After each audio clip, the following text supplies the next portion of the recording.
Queridos irmãos encarnados e desencarnados, o nosso boa tarde, mas eu acho que tem gente que ainda não acordou da sesta. Boa tarde. Então tá, com toda a minha voz bem alta, né?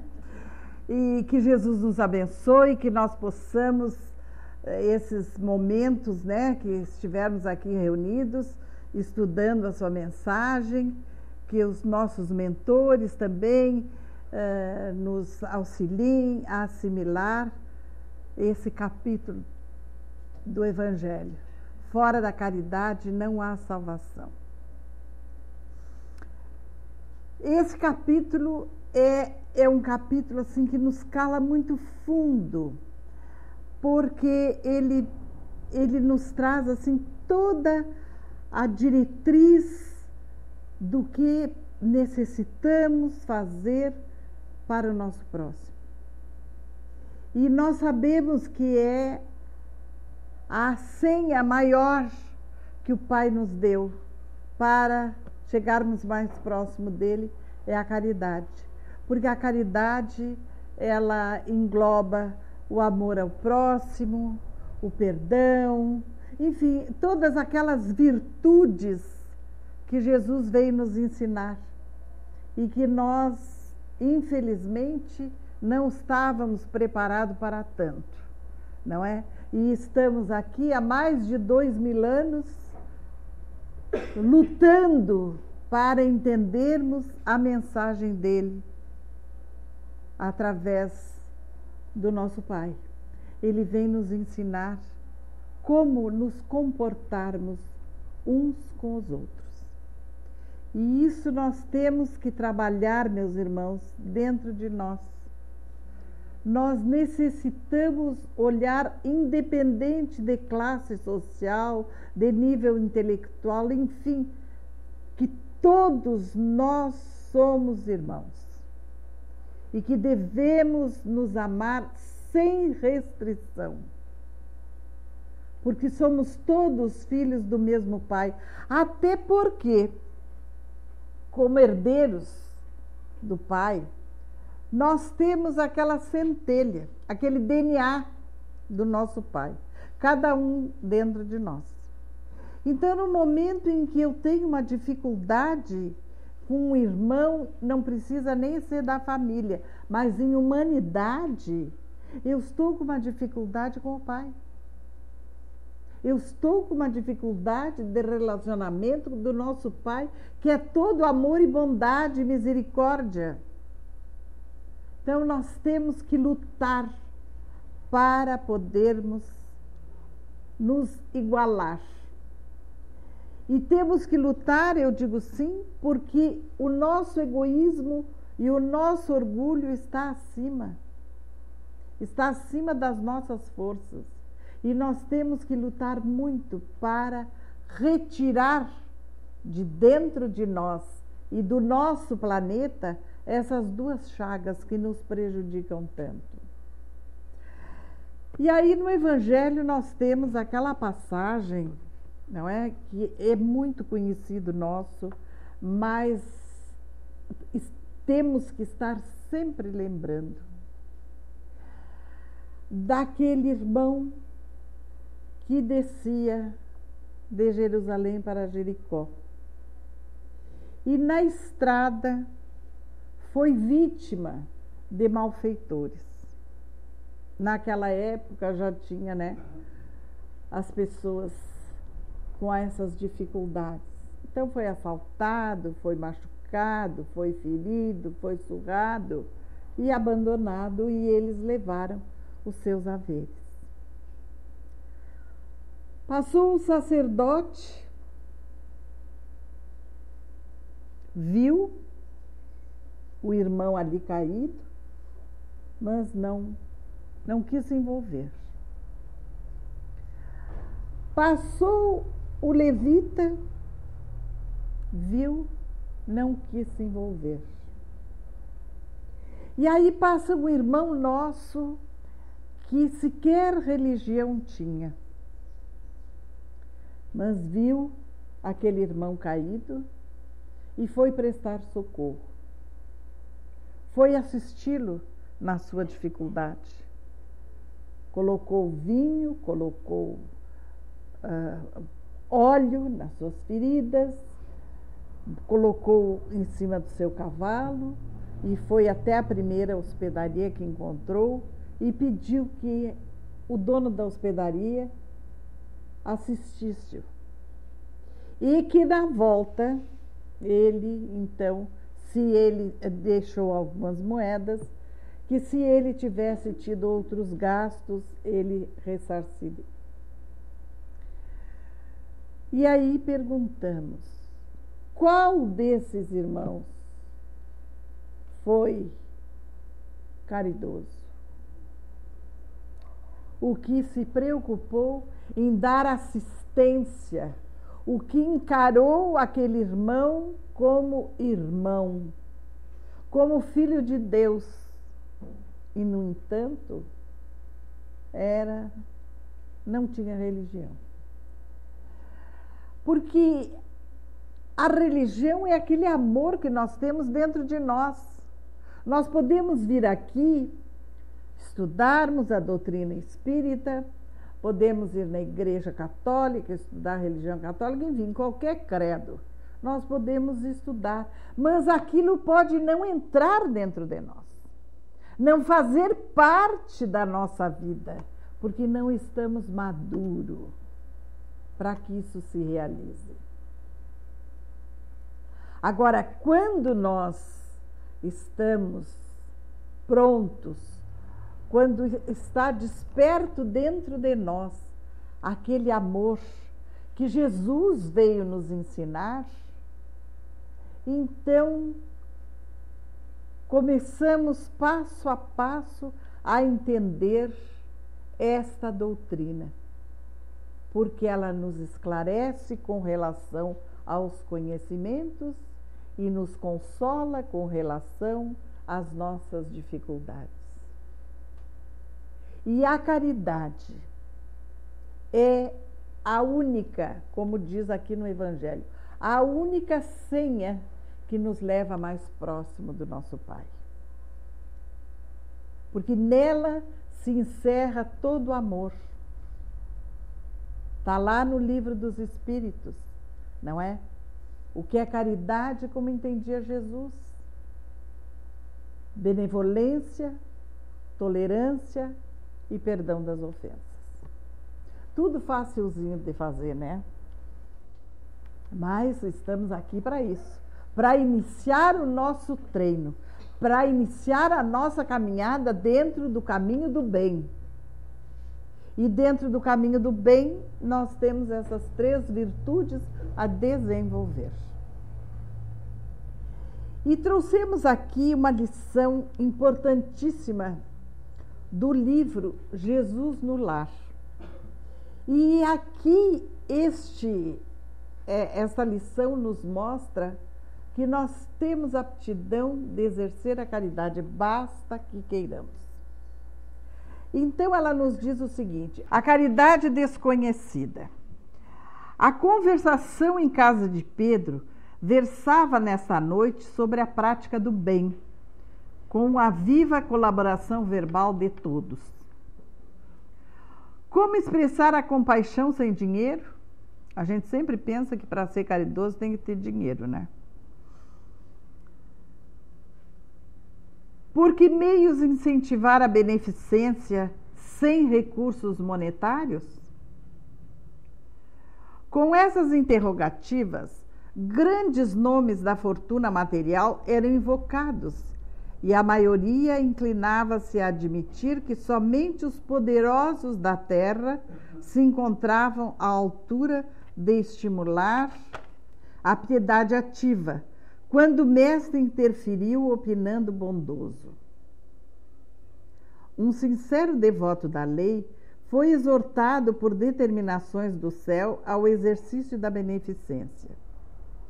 Entretanto, vivia em pobreza extrema e não podia de modo algum retirar a mínima parcela de seu salário para o socorro aos semelhantes. Em verdade, dava de si mesmo, quanto possível, em boas palavras e gestos pessoais de sofrimento e dificuldade. Porém, magoava-lhe o coração a impossibilidade de distribuir agasalho e pão com os andrajosos e famintos à margem de sua estrada. Rodeado de filhinhos pequeninos, era escravo do lar que lhe absorvia o suor. Reconheceu, todavia, que se lhe era vedado o esforço na caridade pública, podia perfeitamente guerrear o mal em todas as circunstâncias de sua marcha pela terra. Assim é que passou a extinguir com incessante atenção todos os pensamentos inferiores que lhe eram sugeridos. Olha aí a vigilância, né? Que Jesus disse, orai e vigiai. Ele se ocupava, assim, em eliminar toda a sugestão negativa. Quando em contato com as pessoas interessadas na maledicência, retraía-se cortês e, respondendo a alguma interpelação direta, recordava essa ou aquela pequena virtude da vítima ausente. Aqui, né, o que nós vulgarmente chamamos de fofoca. Ele corria da fofoca. E além de, quando ele não tinha condições de correr, ele sempre achava algo de positivo naquela pessoa.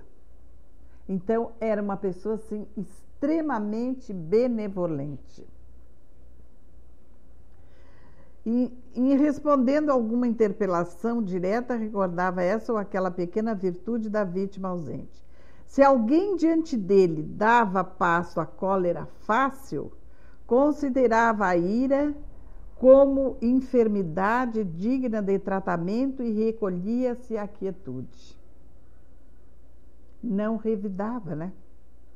Insultos alheios batiam-lhe no espírito à maneira de calhaus em barril de mel, porquanto, além de não reagir, prosseguia tratando o ofensor com a fraternidade habitual. Olha que exemplo, né? A calúnia não encontrava acesso em sua alma, de vez que toda a denúncia torpe se perdia inútil em seu grande silêncio. Reparando ameaças sobre a tranquilidade de alguém, tentava desfazer as nuvens da incompreensão sem alarde, antes que assumissem feição tempestuosa. Se alguma sentença condenatória bailava em torno do próximo, mobilizava espontâneo todas as possibilidades ao seu alcance na defesa delicada e imperceptível. Seu zelo contra a incursão e a extensão do mal era tão fortemente minucioso que chegava a retirar detritos e pedras da via pública para que não oferecessem perigo aos transeuntes. Olha, e vejam bem, quando a gente quer exercer a caridade, até isto serve para a gente fazer. Retirar as pedras, os obstáculos, para que não prejudiquem os que passam, os carros, os transeuntes, enfim, aqueles que possam se machucar, né? Adotando essas diretrizes, chegou ao termo da jornada humana incapaz de atender às sugestões da beneficência que o mundo conhece. Então, ele não podia fazer nada, pelo que ele imaginava, né? Jamais pudera estender uma tigela de sopa ou oferecer uma pele de carneiro aos irmãos necessitados. Nessa posição, a morte buscou-o ao tribunal divino, onde o servidor humilde compareceu receoso e desalentado. Temia o julgamento das autoridades celestes, quando, de improviso, foi aureolado por brilhante diadema. E porque indagasse em lágrimas a razão do inesperado prêmio, foi informado de que a sublime recompensa se referia à sua triunfante posição na guerra contra o mal, em que se fizera valoroso empreiteiro. Fixou o mestre nos aprendizes o olhar percussiante e calmo e concluiu em tom amigo: distribuamos o pão e a cobertura, acendamos luz pura para a ignorância e intensifiquemos a fraternidade, aniquilando a discórdia. Mas não nos esqueçamos do combate metódico e sereno contra o mal, em esforço diário, convictos de que, nessa batalha santificante, conquistaremos a divina coroa da caridade desconhecida. Aqui, meus irmãos, o Neio Lúcio nos dá, neste livro, Jesus no Lar, esta lição, que a gente pensa que fazer caridade é levar quilos e quilos, toneladas de roupa para as pessoas necessitadas. E esquecemos que num gesto bem pequeno, nós talvez estejamos fazendo uma caridade maior do que essas toneladas. Aquele ombro amigo para aquele irmão necessitado. Quantos irmãos se achegam a nós, muitas vezes até num ônibus. A gente senta ali, dali a pouco senta um irmão necessitado e começa a conversar conosco naquela angústia, naquela ansiedade, naquela necessidade de falar aquilo que está lhe atormentando. E muitas vezes a gente chega, senta no banco, puxa para trás e fecha os olhos, para não nos envolvermos. Mas a caridade, o amor, é exatamente esse envolvimento de uns com os outros. Este amor que o Cristo veio nos ensinar e que nós, na época, não tínhamos condições de entender. E já passaram 2000 anos e nós continuamos quase naquela mesma situação. Melhoramos, mas muito pouco em decorrência de tanto tempo. Kardec nos traz a doutrina em 1857, a primeira edição do Livro dos Espíritos. E nós ainda temos tanta dificuldade. Nós queremos a caridade que aparece. Esta nós queremos. Não é que ela não tenha valor. Claro que tem. Nada fica perdido no universo.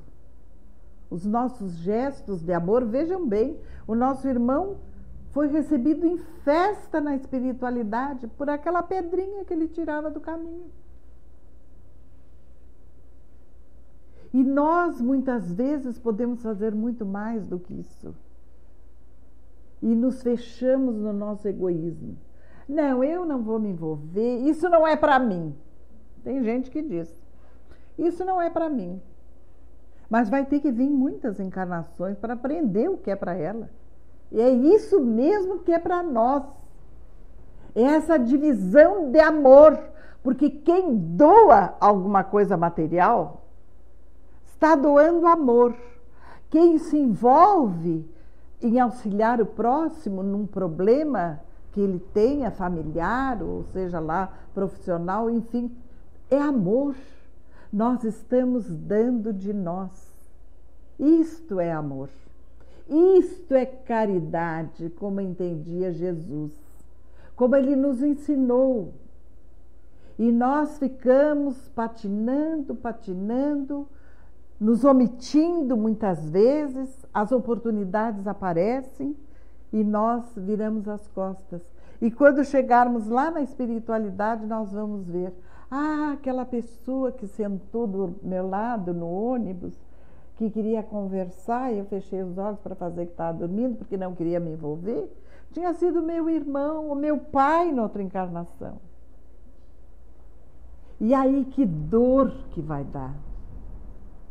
Que dor que vai dar em nós. Porque eles aparecem para nós, não quer dizer que o meu pai dessa encarnação é o meu pai, que a minha mãe é a minha mãe, que aquele ser que está lá pedindo esmola, que eu não sei quem é, não é? Não pode ter sido um pai meu na outra encarnação? Não pode ter sido um irmão? Meus irmãos, nós temos que abrir os nossos olhos para a humanidade, não para dentro da nossa casa. Porque dentro da nossa casa, ou bem ou mal, ou tropeça aqui, resvala ali, a gente vai se ajeitando, não é? Como dizem, no balanço da carroça as melancias se ajeitam. Agora, aquele lá da rua é meu irmão tanto quanto aquele que está dentro da minha casa. Ou em forma de marido, ou em forma de esposa, ou em forma de filho. E hoje ele está mais carente. E é a ele que eu tenho que me dirigir. É a ele que eu tenho que dividir as minhas condições, tanto materiais como emocionais. Se eu tenho um lar harmonioso, por que não dividir essa harmonia com os outros que ainda não conseguiram? Estamos num planeta de prova e expiação? Estamos. Mas estamos aqui exatamente porque necessitamos. Estamos no lugar certo, como nos traz sabiamente o nosso irmão Chico Xavier, né? Temos a família que necessitamos, que precisamos. Estamos no lugar que necessitamos. Então vamos abrir o nosso horizonte, olhar esta humanidade com os olhos da caridade. E isto as nossas casas espíritas nos ensinam com muita propriedade. E mais ainda, vamos encontrar pessoas extremamente caridosas em outros credos. Porque a caridade não é dentro da casa espírita, não é dentro da igreja.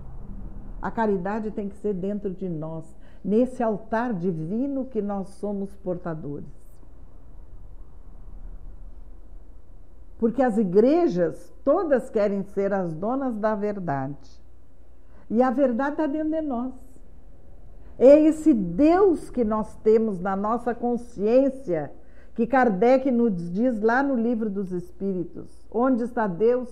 Na tua consciência. É este Deus que nós temos dentro da nossa consciência, dentro de nós. Esse Deus é que nós temos que colocar em serviço da humanidade, para que possamos dar de nós com amor. Porque não me adianta eu vir aqui trazer 50 sacos de arroz. Isso aqui não vai me fazer falta. Então eu dou. Eu dou com aquele sentimento de descaso, para não botar fora. Eu dou. Não, eu vou dar esses 50 sacos que me sobraram, porque eu vou ter a felicidade de fazer alguém feliz comendo aquele arroz. Eu vou matar a fome de alguém. Deus me deu essa condição de ter em abundância para que eu divida com os meus irmãos. Isto é caridade, é aquele gesto que nós fazemos com amor. E no final deste capítulo, não é? De fora da caridade não há salvação, a espiritualidade nos traz o seguinte: meus amigos, Agradecei a Deus o haver permitido que pudesseis gozar a luz do Espiritismo. Não é que somente os que a possuem hajam de ser salvos. É que, ajudando-vos a compreender os ensinos do Cristo, ela vos faz melhores cristãos. Esforçai-vos, pois, para que os vossos irmãos, observando-vos, sejam induzidos a reconhecer que o verdadeiro espírita e verdadeiro cristão são uma só e a mesma coisa, dado que todos quantos praticam a caridade são discípulos de Jesus, sem embargo da seita a que pertençam. E aí nós lembramos aqui, lendo esse trecho, né, da nossa irmã Dulce, dentro da Igreja Católica, né, que foi uma pessoa exemplar no exercício da caridade. Chico, ímpar dentro da doutrina espírita. Madre Teresa de Calcutá. Enfim, se nós formos analisar a história da humanidade, nós vamos encontrar dentro dos mais variados credos pessoas caridosas. E vamos fazer deles o nosso exemplo a seguir, para que possamos nós servir de exemplo para aqueles que convivem conosco. Sempre pensando que nós somos o exemplo deles. E não adianta, meus irmãos, é só na boa exemplificação que nós vamos conseguir educar o espírito. E o espírito vem para os nossos braços, a fim de que nós possamos educar. Educar na senda do amor e da caridade. Que Jesus nos abençoe, que nós possamos sair desta casa, mais uma vez, imbuídos deste amor que o nosso Pai nos deu dentro de nós e que nós aprendamos a colocar este amor para a humanidade, para fazermos essa humanidade mais feliz, porque só assim nós também seremos felizes. Muito obrigada, que o Jesus nos acompanhe, que os nossos amigos espirituais possam estar sempre a postos, nos auxiliando e nos protegendo. Muito obrigada.